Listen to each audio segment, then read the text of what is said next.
নারীদের ৩টি ভুলের কারণে তাদের কখনো সন্তান হবে না। সে ৩টি ভুল সম্পর্কে অবগত না থাকলে তারা ধীরে ধীরে মাতৃত্বের স্বাদ পাওয়া থেকে চিরকাল বঞ্চিত হতে থাকবে। সেই ভুলগুলোর মধ্যে সর্বপ্রথম হচ্ছে তারা তাদের যখন মাসিক অনিয়মিত হবে সেই অনিয়মিত মাসিকটাকে অবহেলা করে দীর্ঘ সময় বিভিন্ন ধরনের ওষুধ খেয়ে সেই মাসিকটাকে নিয়মিত করার চেষ্টা করে কোনো ডাক্তারের পরামর্শ ছাড়া।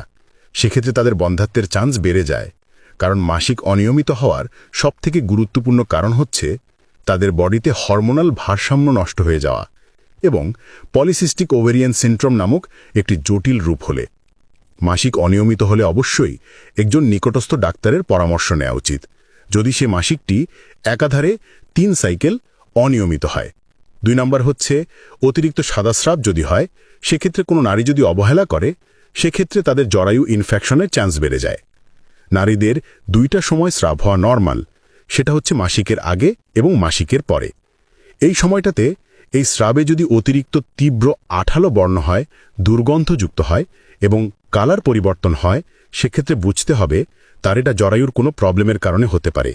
কারণ ফাঙ্গাল ইনফেকশন, ব্যাকটেরিয়াল ইনফেকশন ছাড়াও বিভিন্ন ধরনের জরায়ুর ইনফেকশনের কারণে সাধারণত অতিরিক্ত ঘন, দুর্গন্ধযুক্ত, চুলকানি হওয়ার মতো সাদাস্রাব হয়ে থাকে।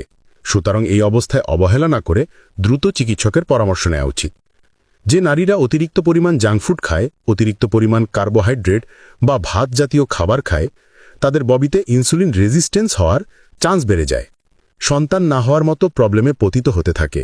সুতরাং একটা নারীর হেলদি ডায়েট মেনটেন করা অত্যন্ত জরুরি। ৩ বেলা ভাত না খেয়ে ১ বেলা ভাত খেয়ে বাকি ২ বেলা রুটি খেতে পারেন, ফ্রুটস খেতে পারেন, ডিম সেদ্ধ করে খেতে পারেন। সেক্ষেত্রে একটা নারীর স্বাস্থ্য এবং লাইফস্টাইল অনেকটাই ভালো থাকবে।